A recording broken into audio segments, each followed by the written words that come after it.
Olá, companheiros queridos, sejam muito bem-vindos a mais um dia de leituras, de singelas reflexões em torno de inúmeras mensagens trazidas pelo Espírito Emmanuel através da psicografia de Chico Xavier, nesse livro que já nos afeiçoamos, Ceifa de Luz, mensagens estas que buscam nos fazer refletir, repensar, reformular os nossos objetivos, as nossas formas de proceder, em que esse Espírito amigo nos orienta, nos consola, nos adverte. São lições muito preciosas quando começamos a discernir e utilizar esse conhecimento dentro das nossas próprias vidas de relacionamento. Que possamos assim, Senhor, com espírito de estudo, com espírito de compreensão, que possamos prosseguir. E pedimos as bênçãos de Deus, pedimos que Deus potencialize em cada um de nós essa visão maior, essa visão interior que é tão necessária ao entendimento de assuntos muitas vezes abstratos, mas que já conseguimos dar forma nas situações das nossas vivências particulares. Certos, então, do amparo divino, hoje iremos fazer a leitura da mensagem número 27 do livro, que tem como título Aflição e Tranquilidade. E Emmanuel, de início, nos traz o Evangelho de Mateus, no capítulo 5, versículo 4, em que Jesus afirmou: Bem-aventurados os que choram. Bem-aventurados que choram, disse-nos o Senhor. Contudo, é importante lembrar que se existe aflição gerando tranquilidade, há muita tranquilidade gerando aflição. No limiar do berço pede a alma dificuldades e chagas, amargores e cicatrizes. Entretanto, recapitulando as próprias experiências no plano físico, torna a concha obscura do egoísmo e da vaidade, insistindo-se na mentira e na delinquência.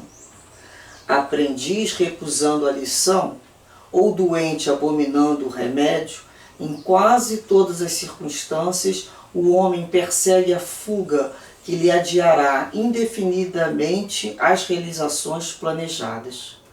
É por isso que na escola da luta vulgar vemos tantas criaturas em trincheiras de ouro, cavando abismos de insânia e flagelação, nos quais se despenham, além do campo material, e tantas inteligências primorosas engodadas na auréola fugaz do poder humano, erguendo para si próprias masmorras de pranto e envelhecimento, que as esperam, inflexíveis, transposto o limite traçado na morte. E é ainda por essa razão que vemos tantos lares fugindo às bênçãos do trabalho e do sacrifício, a afeição de oásis sedutores, de imaginária alegria para se converterem amanhã em cubículos de desespero e desilusão, aprisionando os descuidados companheiros que os povoam em teias de loucura e desequilíbrio na vida espiritual. Valoriza a aflição de hoje, aprendendo com ela a crescer para o bem, que nos burila para a união com Deus, porque o Mestre que te propões a escutar e seguir, em vez de facilidades no imediatismo da terra, preferiu, para ensinar-nos a verdadeira ascensão, a humildade da manjedoura, o imposto constante do serviço aos necessitados, a incompreensão dos contemporâneos, a indiferença dos corações mais queridos e o supremo testemunho do amor em plena cruz da morte. aflição e tranquilidade? Quando que nós, né, conseguimos já compreender um pouco do que é a aflição bem-aventurada, né? Bem-aventurados que choram, bem-aventurados os aflitos. Aflitos todos somos, mas nem todas as aflições são bem-aventuradas. Nem todas as aflições se escoram no exemplo do Cristo, em que nos ensinou a renunciar para poder, né, ascendermos em direção ao Pai. Portanto, são lições que Jesus nos trouxe de vida. Né? Vamos ver Jesus no momento do Calvário, todos aqueles que gostavam dele, os amigos, naquele momento não poderiam, não conseguiram estar com ele. Muitos fugiram, apavorados. Ficaram de longe o observando. E nós, da mesma maneira, já estamos observando Jesus, mas com outro entendimento. Sem esse medo de vivenciar as provas que se fazem necessárias na vida de cada um de nós. São provas necessárias. Então Emmanuel nos fala aqui que existe aflição gerando tranquilidade. Como é que é uma aflição gerando tranquilidade?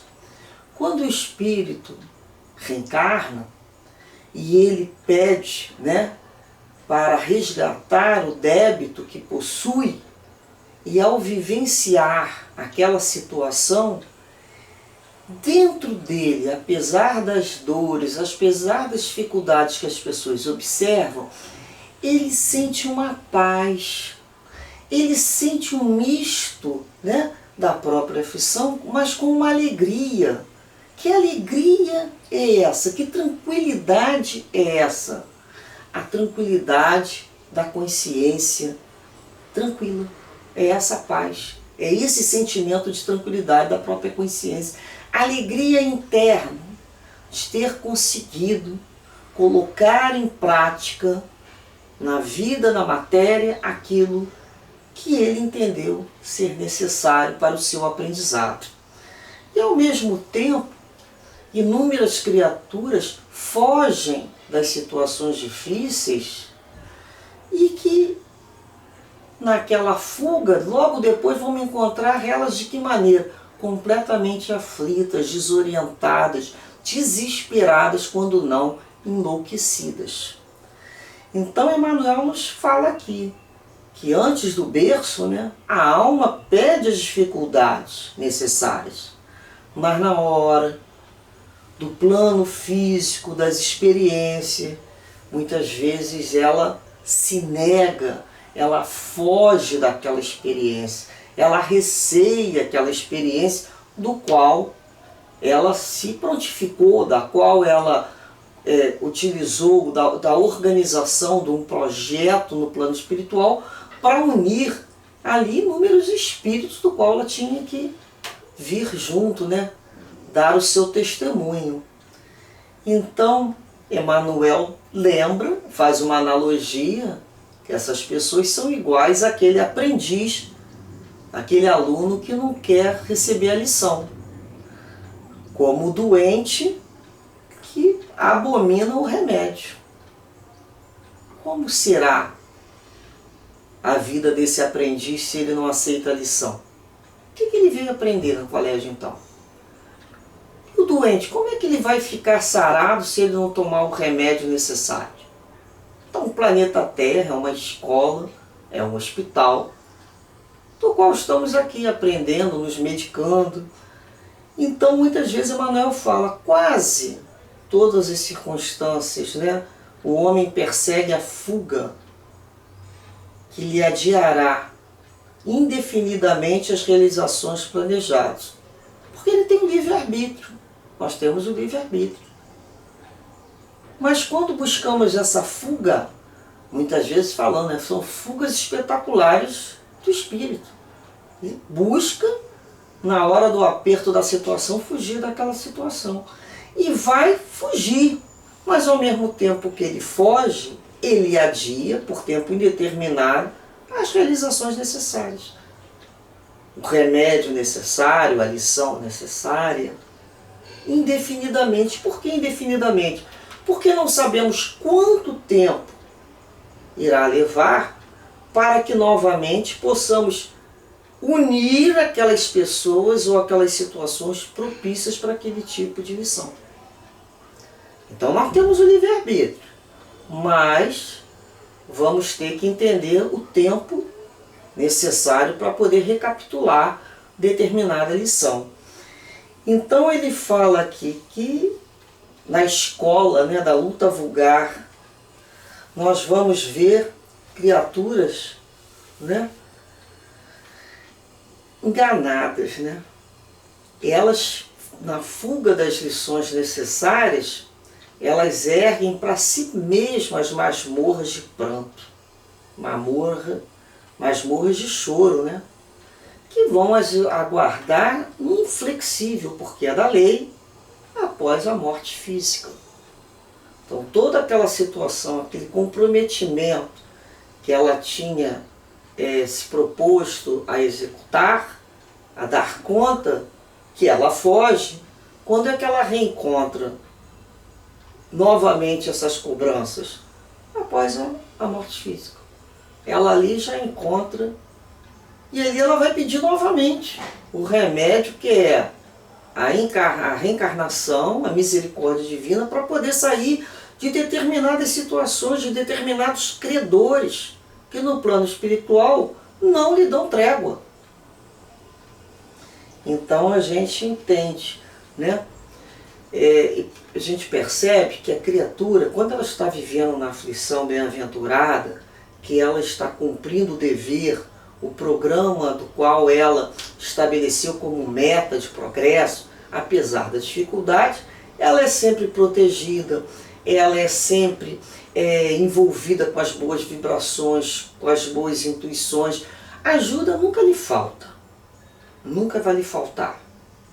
Só falta ajuda quando ela se nega a se ajudar. Por isso nós vamos ver no Evangelho aquele capítulo: ajuda-te, né, que o céu te ajudará. Faça a tua parte. Então quando o espírito, a alma, não faz a parte dela, ela também encontra o quê? Ela sai daquela situação de aperto em que ela tinha ali um sacrifício, mas era um sacrifício abençoado. Muitas vezes nós vemos isso nos lares, né? Aquela vida a dois, a família, é um sacrifício, é um trabalho, mas é um trabalho abençoado, é um sacrifício abençoado. Então uma pessoa vai ali, assume aqueles filhos, assume ali o companheiro, a companheira, aquela dificuldade, seja qual for. E às vezes ela foge daquela situação, porque é trabalhosa e ela sente que existe a questão que ela tem que se sacrificar, que ela tem que renunciar a muitos dos seus caprichos, do seu egoísmo, e ela não quer. Na hora, ela pediu antes de vir ao corpo físico, mas naquele momento ela não acha justo ser constrangida a perder, né, a vida que ela idealizou também, que era não sofrer nem aperto e nem sacrifício por nada nem por ninguém. Então ela vai fugir, ela vai buscar fugir daquele momento de testemunho.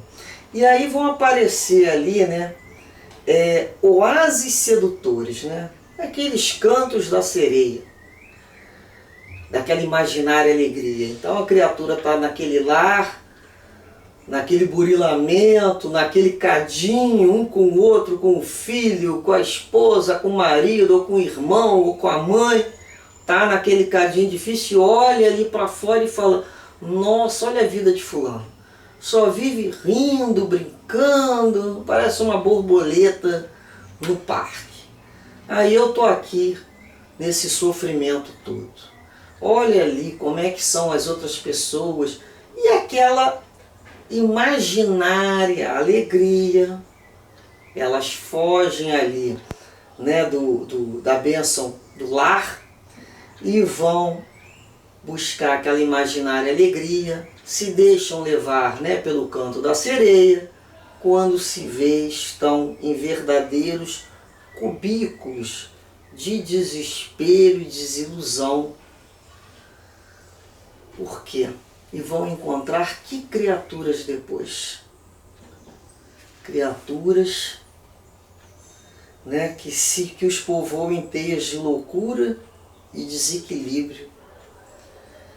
São verdadeiras areias movediças. Aí a gente vê a criatura abandonando o burilamento, né, o cadinho, a forja, que é o lar, onde a gente aprende a renunciar. A família nos ensina a crescer, a renunciar, a ser mais generoso, a relevar, a ter paciência. Se não fosse esse instituto familiar, dificilmente nós alargaríamos tantas possibilidades. Então a criatura foge desse testemunho. Aí vai lá para o canto de sereia e encontra justamente criaturas outras que são verdadeiras, né, areias movediças na vida dela. Vai gerar desequilíbrio e muitas vezes loucura.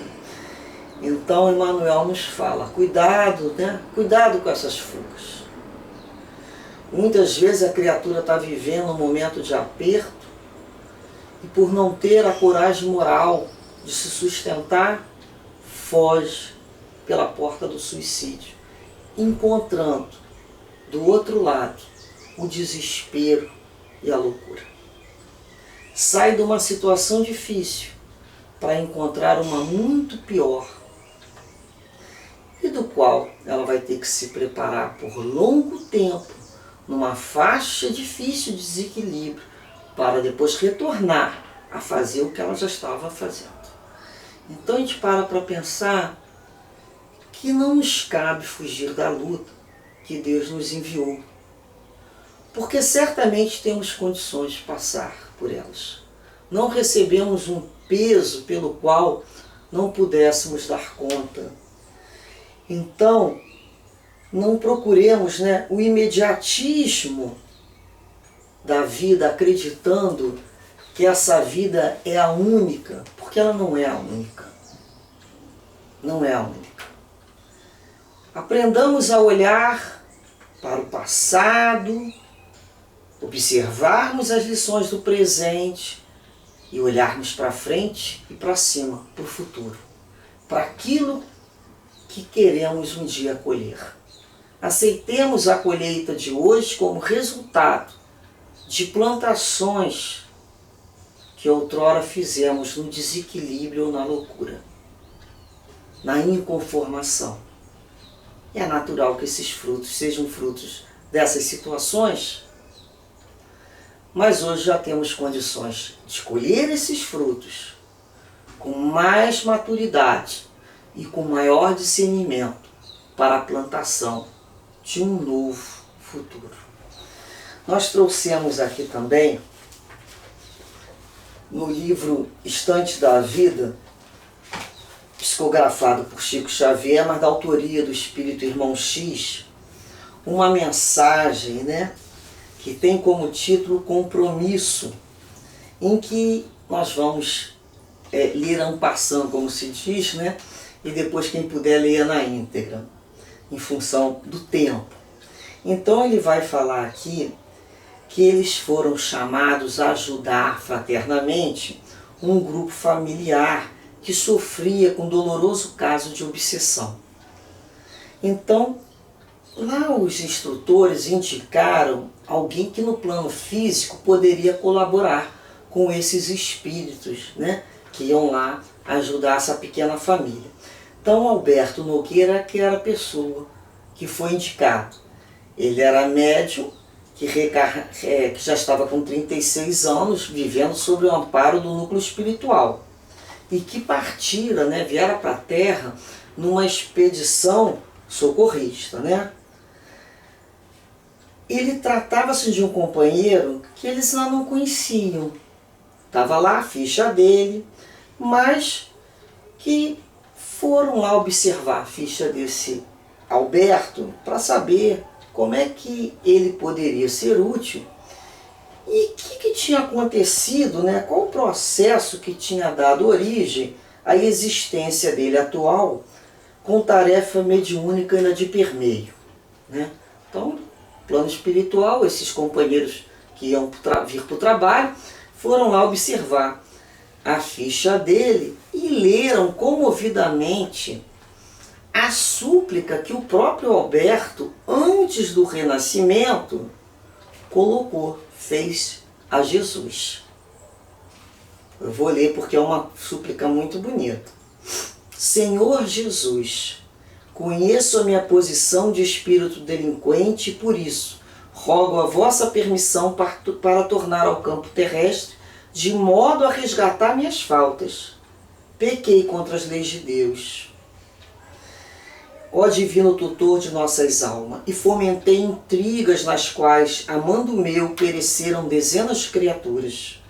Destruí lares, abusando da autoridade que me assenhorei por atos de rapina, e perverti a inteligência, patrocinando o furto e o crime, a espalhar a fome e o sofrimento entre meus irmãos da humanidade. Aí ele pede, concedei-me a volta ao corpo terrestre, Senhor, com os necessários recursos da provação depuradora. Quero, ó, o que ele pede? Que a lepra me desfigure, a fim de que eu pague com lágrimas constantes as feridas que abri nos corações indefesos. Quero padecer o abandono dos entes mais queridos, para que eu possa aprender quanto dói a deserção dos compromissos abraçados. Rogo, Senhor, se tanto for preciso, que eu passe pela extrema penúria, esmolando o pão que me alimente e a veste que agasalhe as feridas que mereço. Se julgardes mais conveniente a minha depuração, dai-me a loucura ou a cegueira, para que eu possa expiar minhas faltas, seja nas angústias do hospício ou nas meditações agoniadas da sombra. Compreendo a extensão dos meus débitos, e se considerardes que devo apagar-me num cérebro incapaz ou retardado, fazei-me essa concessão. Seja através de calvários morais ou pelos mais detestados tormentos físicos, valei-me, Senhor, e dai-me novo corpo na terra. Quero chorar lavando-me com as lágrimas de fogo, as nódoas de meu passado, e expor-me às mais duras humilhações, a fim de regenerar a minha vida. Senhor, concedei-me as aflições de que me vejo necessitado e anular em mim qualquer possibilidade de reação. Fazei-me padecer, mas fazei-me viver novamente entre os homens. Quero corrigir-me, recomeçar. Bendito seja o vosso nome, Senhor, bendita a vossa mão que me salva e guia. Bem, então, naquele momento, né, junto à consciência dele, ele tudo pediu e entendia merecedor de passar todas aquelas situações para se livrar de tanta dor das faltas que traziam na alma dele. Então, ele agora renasceu como Alberto Nogueira, e veio o despacho dessa súplica dele, do plano mais alto, que começa assim: o Senhor pede misericórdia, não sacrifício. O interessado resgatará os próprios débitos em vida normal, com as tarefas naturais de um lar humano e de uma família, em cujo seio encontrará os contratempos justos e educativos para qualquer criatura com necessidades de reequilíbrio e aprimoramento. Mas, por mercê do Senhor, misericórdia, né? Será médium espírita com a obrigação de dar pelo menos 8 horas de serviço gratuito por semana em favor dos irmãos necessitados da terra, consolando-os e instruindo-os na condição de instrumento dos bons espíritos que operam a transformação do mundo em nome do nosso Senhor Jesus Cristo. Desse modo, assumirá compromisso aos 30 anos de idade, na existência próxima, e praticará a mediunidade com o Evangelho de Jesus até os 60, quando se lhe encerrarão as oportunidades de trabalho e elevação, resgatando assim em atividade de amor os débitos que teria fatalmente de pagar através do sofrimento. Louvado seja o Senhor. Então, o amor cobrindo aquela multidão de pecados. Uma vida normal. E ali, entenderam, partiram então, os companheiros aqui, em busca desse ceareiro do bem, foram lá com a escala pela moradia que a obsessão atormentava, entraram na cidade, encontraram uma jovem que eles precisavam ajudar, porque ela estava sendo vampirizada por um irmão infeliz, estava há muito tempo habituado à perturbação lá no reino das sombras, então precisavam socorrer rápido aquela menina para alertar a mente, sacudir-lhes as forças profundas da alma, com as informações necessárias, para libertá-la. Nada de perder tempo, eles tinham que agir. Conseguiram lá influenciar a mãe da menina, colocando a filha obsediada já a caminho de um templo cristão, dentro de uma casa espírita. Olha como é que toda a tarefa do plano espiritual é deles, A maior parte vai lá influenciar a mãe, vai lá direcionar para a casa espírita que ela precisa ir, aonde o Alberto trabalhava, estaria em serviço de evangelização da noite, segundo o aviso que eles tinham recolhido lá no plano espiritual. Era o horário dele trabalhar naquela casa espírita. Entre aflição e desapontamento, não encontramos ele no lugar indicado, não tinha o trabalhador lá. Formulando indagações por via telepática, foram lá buscar ao simpático dirigente da casa, esclareceu-nos ele em pensamento que Alberto, o amigo referido, abandonara a pontualidade e aparecia para o trabalho raramente. Surgiram um impasse, de vez que para auxiliar no momento precisávamos do Alberto. Ele era a criatura, era o médium, com afinidades para ajudar aquela jovem. Era o trabalhador necessário com aquela condição, o fluido necessário. Então, munidos de informação necessária, situamos novamente a mãe e a filha conosco à procura dele. 20 horas e 20 minutos, achamos ele numa bonita varanda, lendo um jornal do dia em larga espreguiçadeira. Inspirada por nós, a senhora solicitou-lhe a colaboração mediúnica em socorro da sua filha. Foi lá na casa dele. Humilhou-se, rogou, chorou. Mas Nogueira respondeu inflexível: não, senhora, não lhe posso ser útil. Realmente, por 2 longos anos, servi na condição de médium nas obras de caridade. Finalmente, adoeci. Aliás, não sei se adoeci ou se me cansei, a senhora sabe. Um homem que é pai de família como eu, com deveres enormes a cumprir, tem que zelar pela própria saúde. Preciso defender-me. E porque a infortunada mãe insiste, atendendo-nos aos rogos, rematou numa tirada humorística: a única criatura que trabalha dando de si, sem pensar em si, que eu saiba até agora, é só o burro. Saímos como entramos, carregando o mesmo problema e a mesma inquietação. Aquele espírito valoroso que pedira lepa, cegueira, loucura, idiotia, fogo, lágrimas, penúria, abandono, a fim de desagravar a própria consciência no plano físico, depois de acomodar-se nas concessões do Senhor, esquecera todas as necessidades que lhe caracterizavam a obra de reajuste e preferia a ociosidade, enquadrado em pijama, com medo de trabalhar. Tudo pede e depois tudo esquece. E assim, muitas vezes, somos nós. Espíritos endividados, sim, muito endividados com a lei. Mas, como está em Oséias, o profeta já disse: misericórdia quero e não sacrifício. É a vontade de Deus. Um pouco de misericórdia. Não quer ver os seus filhos em total sofrimento. Então, no momento que ele foi colocado numa vida com as dificuldades que todos vivem, com o tempo de 24 horas que é para todos, com o trabalho, com as questões de sociedade, com o trânsito, com o clima e com o serviço no bem. Ele abandona por estar se sentindo já cansado. Esquecido que Jesus falou: meu Pai trabalha até hoje, eu trabalho também. E quem somos nós para nos aposentarmos por conta própria? Não temos ideia do nosso débito.